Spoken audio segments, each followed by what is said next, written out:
Yep. Yeah. Okay, with the director of Smoky Mirror, Jana Sturmheit. This is take two actually, because I actually said North Korea instead of South Korea, but that the movie was based in. But obviously, this was filmed in South Korea, correct? Yes. Yes, Yeah. that is correct. It was filmed in Seoul, South Korea. Yeah, you wouldn't be in North Korea making a movie, one would assume. Yeah, I would probably not be allowed to know. So then obviously there's a certain culture in this film as well. But you're originally from what country are you usually from?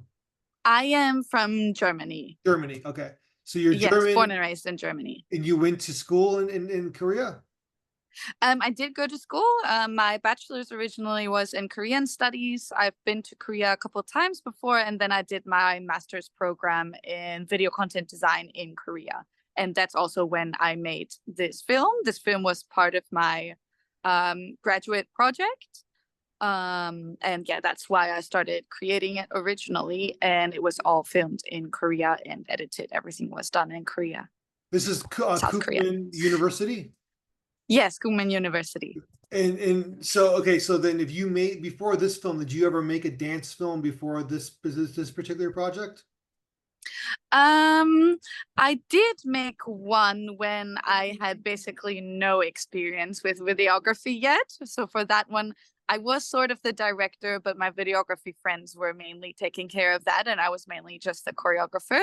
But that was a couple years ago. So this is like I would say my debut film. This is the first time I properly did directing and everything, like all the pre-production and post-production.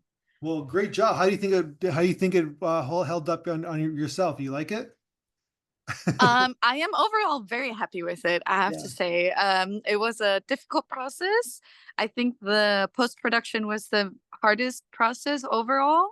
Yeah. Um, but it was very well worth it, and I think it turned out really nicely. It turned out pretty much the way I wanted it to turn out. That's amazing. And so tell me about well, let's talk about the music for a second. Was the music already picked before you started shooting? Yes, the music was picked before I started shooting. It's like for a dance film, it's super important to have worked intensely with the music, with the dancers beforehand. You'd be Um, surprised. I've talked to a lot of people, but go ahead. Yeah. yeah.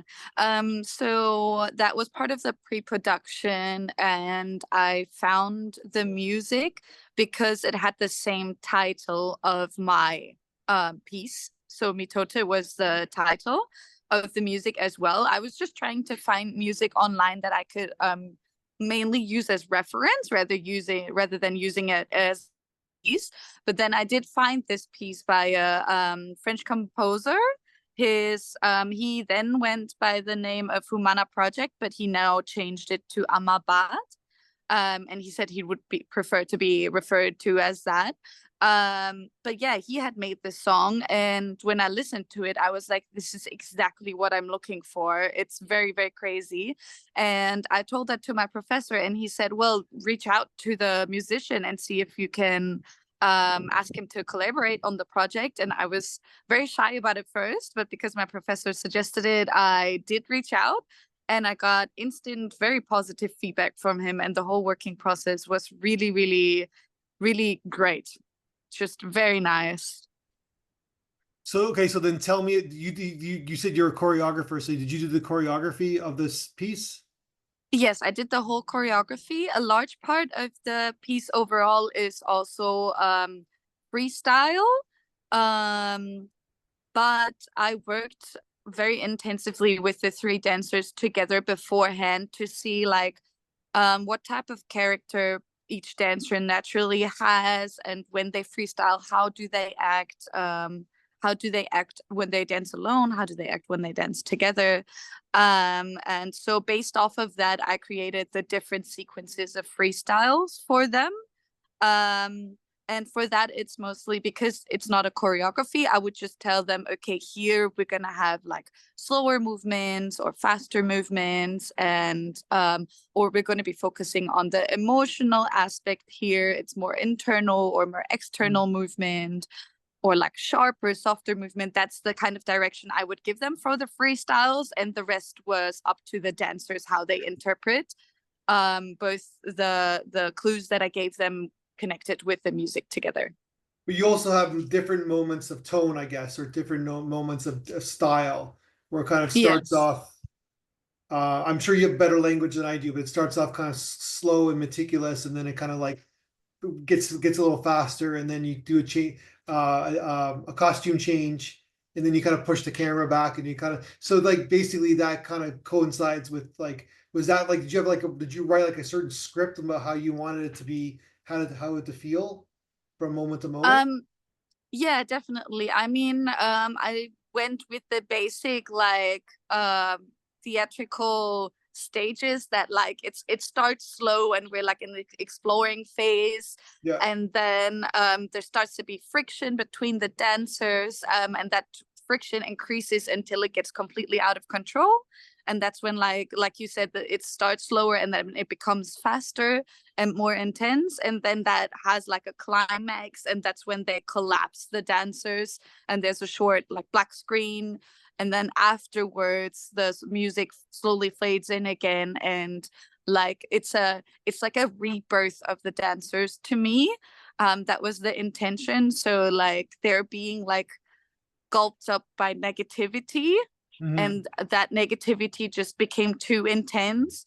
But after hitting rock bottom, basically, they realize like they have some time to regenerate, and then they realize there's a rebirth and they regain their energy, but the energy that they regain after the rebirth is a very different type of energy. It's more positive, it's more collected, it's also collective. It's the energy that comes together from the three of them.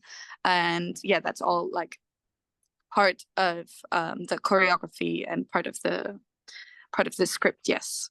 Because paraphrasing your synopsis, it's a film about like how we all kind of conform into our culture that we're born into, and we're taught certain things, and because you're a kid, whatever, you kind of like take it as gospel, like you take it as like the truth, and then it's like we kind of Yes. lose ourselves in the culture that we're born into, in a sense. Yes, exactly. So, yeah, in the culture and the society that we're in, whereas like, Yeah. when you're like me and you move across the globe to a different country, you realize there's cultures that are so different from ours. And I mean, I think these days most people have experienced that as well. Um, but like then you start questioning like what is right and what is wrong, or why do other people in other places do it very differently from the way that we do it. And there starts to be this friction of like, what do I believe in, and like, where should I try to adapt to the new culture that I'm in, and where should I stick to my own culture that I grew up with and that is part of my identity. And yes, that's what I wanted to portray in the piece as well. There's no like direct description in the piece itself, because I wanted to keep it open for every person to connect to it the way that they feel like they can connect to it, and it doesn't have to go as deep as I made it intentionally, but I just want people to, yeah, to connect to it in a personal way, rather than it being like society, just like, reading a piece of paper of information and then watching it just based off of that, rather than watching it based off of your own experiences in life. Yeah, 100%. Let's talk about, yeah, 100. Yeah, I get it. Let's talk about, well, I want to talk about your costumes first of all. Who did the costumes in the film? um okay, so I made all the costumes as well. Okay, of course you I pretty much, did. yeah, I pretty much did everything on that in the pre-production. I was a one woman team. And then like for the production itself, I had lots of help for that. And then in the post-production, I mainly did it alone again. I just tried to find something, the dress that they were wearing, it's like a gold shimmery dress. And with the way that it's folded in the front, there's kind of like a lock over. I don't really know how to say that. But I've based it off of the the images that I found of the clothes that people in old Mesoamerica were wearing. So that's where the original story of Mitote came from the Mesoamerica that was before the Spaniards came and invaded. And this is the type of, like, it's not that type of clothing, but it's like the most closest that I could get to that type of clothing. So a lot of times they would just wear a type of loin cloth that looks almost exactly like the skirt of the dress that I have in the piece. And then the golden color, I couldn't find clothing that was made of linen, but I thought the golden color would be the closest to that. And then also because it's like very shiny, I love the reflections and the interplay of the dress with the mirror mask as well. The mirror mask was basically the main piece of the costume. The mirror mask, I designed it and made it myself. I'm very proud of that, actually. Yeah, you should be. It's still like it was definitely very uncomfortable for the dancers, but they pulled through very well, and it came out really, really nicely with the mirror masks. So the mask represent that, like, you can see half of the face, so you can see half of their own identity, but also you can see whatever the dancer will see. So the reflections, that is what, like, the main story of the piece Mitote is, that you're a smoky mirror. So Yeah. all of us humans are mirrors, and we reflect everything that is around us. But when we're covered in smoke, which means like we're too much in our heads and too much thinking about all the things that go wrong or what we should not be doing, our mirror is covered with smoke. So then we cannot reflect the things that are around us. And with the mirror piece of the head, you can see half of what the person is themselves and half of what they should be seeing, or what they cannot be seeing, because the mirror is covered in smoke. And that's why obviously I used smoke a lot in the film as well. And let's talk about the dancers, the three dancers who are Yes. great. They're so good in the film. Like, and there's a lot of not so easy dancing in the film, right? Like Yes, there's a yes, lot definitely. going on. There's a lot going on in 9 minutes. And Yes. tell me about where did you find them? So the three dancers, they're all professional dancers, and the one that is not Korean, her name is Bella Isabella, and she's actually one of my closest friends that was living together with me at the moment in Korea. And I mean, I knew that she was a great dancer already, so I knew that from the start I wanted to have her in the piece, also just because not just the dance, but also she's very captivating on camera. You can see her emotions, and like she draws you in whenever she's in front of the camera, and that was perfect for the piece. So that's why I decided to have her as part of the piece. And then the other two, we have Sona or Yuha. She goes by two names.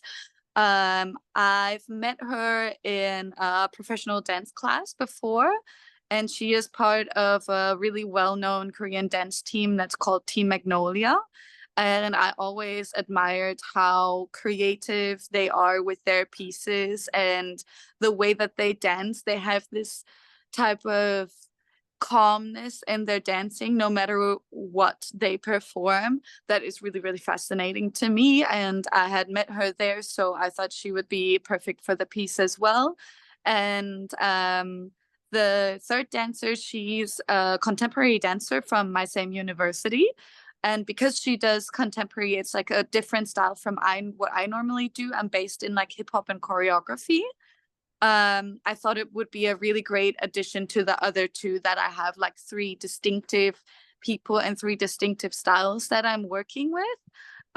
So I really wanted her to be part of the piece as well, and I think it turned out really, really nice. Yeah, they're great. And just but I have to also mention that it's some really nice camera work too going on in this film. And I'm curious Thank you. about that process, like in terms of like, because you're like, there's a lot of depth, there's a lot of like focus pulling going on. And I'm just curious about your cinematographer and kind of like, it seems like a lot of setups that occurred. Like how many days did you shoot it in one day, or how long did you shoot it for? Um, yeah, we did shoot it in one day. Yeah. Yeah, it was definitely stressful. Yeah, But yes, we did shoot everything in one day just because getting the whole crew of together course. was Yeah, like, yeah. yeah, it was really hard to begin with. So we made a shooting script that made it work somehow in one day. Because they must have been tired. First of all, The they're dancing, right? You're doing different sequences, different setups, but they're dancing. This is not like this is intense dancing and a lot of Yes. sequences. They must have been exhausted at the end of the day. Oh yeah, yeah, yeah. It was definitely very Yeah. straining on my dancers, and I feel really sorry for that. Um, but they pulled through so nicely, so nicely. There was no complaints the whole day on set. It was a very crazy day also because my whole team was basically Koreans, my Korean classmates from university. Um, my one of my dancers was also German, so I would speak German with her. I had another BTS photographer who was German and he did not speak any Korean. And then just amongst each other, sometimes we needed to speak English. So it was like a trilingual day of Wow. directing, which is very crazy, but somehow it worked. Somehow it worked very well. But it's also because just everybody knew how to do their job on that day. I feel like as a director, like there was not much for me to that I had to say to like correct things the way they should be. Mm. But I felt like everybody we had prepared in a way that everybody was just qualified in a way that they knew what they had to do without me having to tell it a lot of times. Do you If speak that makes do you sense. speak Korean? Yes, I speak Korean Okay. relatively fluently. Yes. So basically, to summarize what you just said is that if people are doing their jobs and they're good at their craft, verbal communication is not needed as much because everybody's just doing their job and serving the story as best as they possibly can within the job. Yes, I felt like even though there was a lot of verbal communication, Yeah. I felt like it was yeah, like simple things got us where we needed to be. And like because I worked intensely with the dancers before, they definitely knew what was going on, what was happening when. And they all had access to the shot list and everything as well. So they had a good idea of what would be happening in the next steps, and they could always reference back to that, obviously. But yes, it just worked very well on the shooting day, even though it was just one day. Everybody just pulled up and did their best, and I can really tell. And for the cinematography, so I had a DOP, but I was also half of the DOP. So we were just switching. For the camera, I would say I did mostly the shots as a DOP for the choreography because I made the choreography, Yeah, and that's why I like knew what movement would happen in which moment that makes exactly. sense. And Yeah. then yeah, and then for the freestyle moments where whatever was happening was just happening, I realized that he did that really well, just naturally following the dancer. And then just whenever I had a moment in specific in that moment, I was like, oh yeah, it'd be nice if you would pull back here now. I would just let him know in that moment.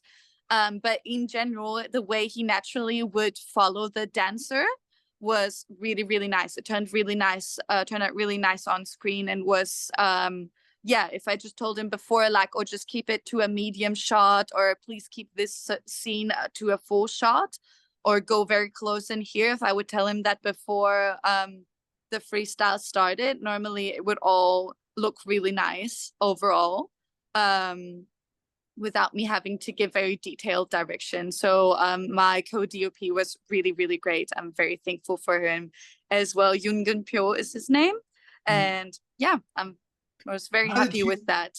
Because you're going in and out. Did you have the camera on a mount? Was it steady cam? Like, how did you do those shots? Um, oh, everything was mostly gimbal shots, and then we had Okay. some selected handheld shots where I knew I wanted to be really, really close to the person, and it's supposed to be like as intimate as possible. Yeah. So those were handheld shots.